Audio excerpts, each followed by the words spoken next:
Assalamualaikum warahmatullahi wabarakatuh. Perkenalkan, nama saya Muhammad Gofur, nomor absen 24, kelas 10 MIPA 6. Di sini saya akan menjelaskan materi tentang hakikat ilmu kimia. Hakikat ilmu kimia meliputi yang pertama, metode ilmiah, yang kedua, hakikat ilmu kimia, yang ketiga, keselamatan kerja di laboratorium, yang keempat, peran kimia dalam kehidupan. Yang pertama, metode ilmiah. Metode ilmiah adalah metode sains yang menggunakan langkah-langkah ilmiah dan rasional.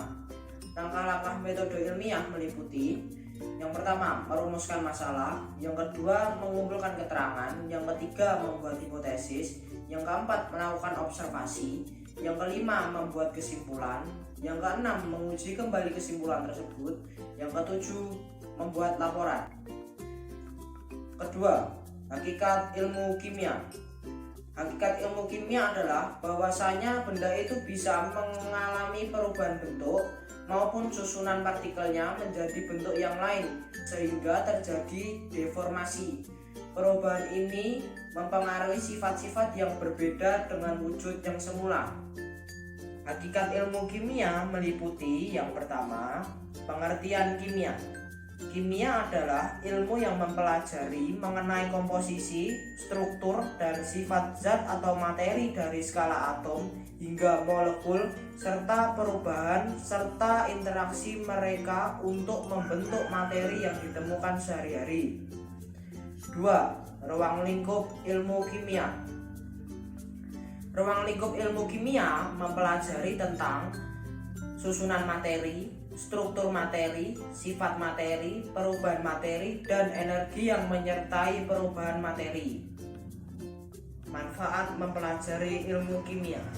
Mempelajari ilmu kimia memberikan banyak manfaat, diantaranya pemahaman kita menjadi lebih baik terhadap alam sekitar dan berbagai proses yang berlangsung di dalamnya. Mempunyai kemampuan untuk mengolah bahan alam menjadi produk yang lebih berguna bagi manusia, membantu kita dalam rangka pembentukan sikap. Cabang-cabang ilmu kimia. Cabang-cabang ilmu kimia meliputi diantaranya yang pertama, kimia analitik. Kimia analitik adalah analisis cuplikan bahan untuk memperoleh pemahaman tentang susunan kimia dan strukturnya. Yang kedua, biokimia. Biokimia mempelajari tentang senyawa kimia, reaksi kimia, dan interaksi kimia yang terjadi dalam organisme hidup. Yang ketiga, kimia anorganik. Kimia anorganik mempelajari tentang sifat-sifat dan reaksi senyawa anorganik. Yang keempat, kimia organik. Kimia organik mempelajari tentang struktur, sifat, komposisi, mekanisme, dan reaksi senyawa organik. Yang kelima, kimia fisik. Kimia fisik adalah kimia yang mengkaji dasar fisik sistem dan proses kimia, khususnya energetika dan dinamika sistem dan proses tersebut. Yang keenam, kimia teori. Kimia teori adalah studi kimia melalui penjabaran teori dasar, yang pada biasanya kimia teori terdapat dalam matematika dan fisika. Yang ketujuh, kimia nuklir. Kimia nuklir mengkaji tentang bagaimana partikel subatom bergabung dan membentuk inti. Keselamatan kerja di laboratorium. Yang pertama, pengenalan laboratorium. Laboratorium adalah suatu tempat bagi seorang praktikan untuk melakukan percobaan. Sedangkan pengertian praktikan sendiri adalah orang yang melakukan percobaan atau praktikum itu. Dalam melakukan percobaan, seorang praktikan harus mengenali jenis bahan kimia berdasarkan sifatnya yang diantara lain mudah meledak, mudah mengoksidasi, yang mengandung karosinogenik, berbahaya bagi lingkungan, mudah menyala, beracun, korosif, dan menyebabkan iritasi. Yang kedua, persiapan kerja di laboratorium. Persiapan kerja di laboratorium meliputi merencanakan percobaan yang akan dilakukan sebelum memulai praktikum, menggunakan peralatan kerja seperti kacamata, jas praktikum, sarung tangan, dan sepatu tertutup. Bagi wanita yang berambut panjang, diharuskan mengikat rambutnya terlebih dahulu. Dilarang makan, minum, dan merokok. Menjaga kebersihan meja praktikum dan lingkungan laboratorium. Membiasakan mencuci tangan dengan sabun dan air bersih, terutama sehabis praktikum. Bila terkena bahan kimia, jangan digaruk agar tidak menyebar. Fasilitas mutlak yang harus ada di laboratorium. Fasilitas mutlak yang harus ada di laboratorium diantaranya adalah safety shower, bak cuci, e-washer, perlengkapan kerja, exhaust fan, pemadam kebakaran, alarm, petunjuk arah keluar ruangan laboratorium, dan P3K. Yang berikutnya, simbol bahaya.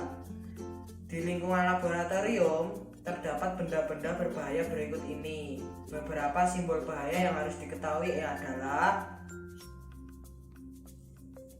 teknik bekerja di laboratorium. Teknik bekerja di laboratorium meliputi yang pertama, penanganan terhadap bahan kimia. Kita disarankan menghindari kontak langsung dengan bahan kimia. Menghindari untuk mencium langsung uap bahan kimia dan menggunakan sarung tangan. Jika ingin memindahkan bahan kimia, kita disarankan membaca label bahan kimia minimal 2 kali dan memindahkannya sesuai dengan jumlah yang diperlukan dan tidak menggunakan secara berlebihan. Jika ada sisa, jangan dikembalikan bahan kimia ke dalam botol semula untuk mencegah kontaminasi. Menggunakan alat yang tidak bersifat korosif untuk memindahkan bahan kimia padat. Untuk bahan kimia cair, pindahkan secara hati-hati agar tidak tumpah. Masalah penanganan limbah bahan kimia. Yang pertama, limbah berupa zat organik dibuang terpisah agar dapat didaur ulang. Yang kedua, limbah cair yang tidak berbahaya dapat langsung dibuang tetapi harus diencerkan dulu dengan menggunakan air secukupnya. Yang ketiga, limbah cair yang tidak larut dalam air dan limbah beracun harus dikumpulkan dalam botol penampung dan diberi label. Yang keempat, limbah padat harus dibuang terpisah karena dapat menyumbat saluran air. Yang kelima, sabun, deterjen, dan cairan yang tidak berbahaya dalam air dapat langsung dibuang melalui saluran air kotor dan dibilas dengan air secukupnya. Yang keenam, gunakan zat atau bahan kimia secukupnya. Peran kimia dalam kehidupan. Peran kimia dalam kehidupan meliputi berbagai bidang, yang diantaranya yang pertama bidang kesehatan. Dalam bidang kesehatan, kimia berperan dalam bahan-bahan kimia yang sering digunakan sebagai bahan pembuat obat-obatan. Hal ini juga dipelajari dalam cabang ilmu kimia farmasi. 2. Bidang pertanian. Ilmu kimia berperan penting dalam bidang pertanian, yang diantaranya untuk sebagai pembuatan pupuk, meningkatkan kesuburan tanah, dan memberi nutrisi yang diperlukan tanaman. Yang ketiga, bidang industri. Di bidang industri, ilmu kimia seringkali sangat dibutuhkan. Mesin-mesin besar di bidang industri membutuhkan logam yang baik dengan sifat tertentu yang sesuai dengan kondisi dan bahan-bahan yang digunakan. Semen, kayu, cat, pipa PVC, dan beton dihasilkan melalui riset yang berdasarkan ilmu kimia. 4. Bidang biologi. Ilmu kimia yang berperan dalam bidang biologi berperan penting dalam proses pencernaan makanan, pernapasan, metabolisme, dan fotosintesis makhluk hidup. Yang kelima, bidang arkeologi. Dalam bidang arkeologi, ilmu kimia berperan penting dalam penentuan fosil yang bisa dilakukan saat ini. 6. Bidang hukum. Dalam bidang hukum, ilmu kimia dipakai dalam pemeriksaan alat bukti kriminalitas dan tim forensik yang menggunakan ilmu kimia di dalamnya.